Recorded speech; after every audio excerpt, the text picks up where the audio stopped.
Right, I was telling you about the Count. Okay. Now the Count was a really, really nice guy, and he didn't really seem to worry about being a Count. But he was an old man, and at some point in the evening, he would start tottering up the stairs to go to bed. Whenever that happened, Mrs. Andretz would stand up and announce, "The Count has now retired. We must all be very quiet." Yeah. Now, Mrs. Andretz, I seem to be her favorite student. I don't know, but because I was the guy who drove her nuts. Yeah. Now I remember one time we had an assignment. Okay, the assignment was to write a paper in Russian, and she said, "I don't care what the subject of the paper is." She says it could be anything, but it has to be in good Russian. So I wrote about life in the barracks, but it was what I wrote was all a lie, but it was in good Russian. I wrote, I don't exactly remember, but things like that the first sergeant beat us, and that the barracks there was so much trash in the barracks that we used to clean it out with a shovel, and I don't know what, all sorts of stuff like that. And I heard, and that Friday, I handed that in. When I get in to school on Monday, she's waiting at the door with her arms crossed like that, and she's saying, "Chester Chesterovich, что я вам будем делать?" That means, "Chester Chesterovich, what am I going to do with you?" And I don't know what's wrong with her. So I said, "What's wrong, Mrs. Andretz?" She says, "This is not true." She says, "I go to your company commander." I said, "What you doing to my Chester Chesterovich?" And he said, "This is not true." Thank God that my company commander had a sense of humor. But that was a wonderful period at Oberammergau, and but then, well, since we have another minute, I'll tell you what happened after I graduated. Well, out of the three guys that my company sent down, two of us graduated. So, but now they send us back to Gießen. You see, we're graduates now. We're Russian linguists. So we go back.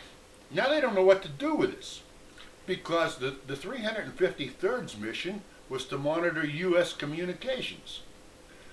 Well, what do you do with two Russian linguists? We said, don't worry about it. We'll just go back to our TA section and work with our buddies back there, because that was the job we had. We were in traffic analysis before we went down there.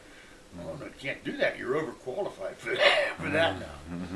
So for 3 weeks, while they were trying to figure out what to do with us, the first sergeant told Gillen and I, just go up to your room, stay there until dinner time, and then go out and do whatever you want.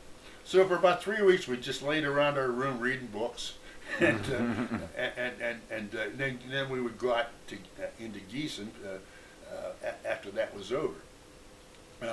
After 3 weeks, they transferred us to headquarters company, where they had a mission, and we became Russian voice intercept operators. I was there a little while, and now Frankfurt sent down another order saying, send three guys down to Scheiern, which was another post that was in Bavaria, to set up a Polish voice intercept operator. Well, if Frankfurt gives an order, you have to follow the order. But there weren't any Polish intercept operators at Gießen. So they did next best thing. They looked in their records, and they found 3 of us who were Russian linguists and who happened to be of Polish background. Okay, so they sent us down there. We get down there, and we told them, we don't speak Polish. And incidentally, Sharon was a really lovely place to go, too. But we get down there, and we tell them that we don't speak Polish. And they said, well, can you recognize Polish? Can you differentiate Polish from the other Slavic languages? Well, we figured we could do that because we'd all heard our grandparents speaking Polish. So we probably could do that. Mm-hmm. So we set up this position, and for the last part of my tour in Germany, I was a Polish intercept operator, but all we had to do was scan the bands until we heard somebody speaking Polish, and then we'd step on a foot pedal and record it. So I had a pretty easy job for the rest of my tour in Europe. That's easy enough. Yeah. Yeah. Uh-huh. Yeah.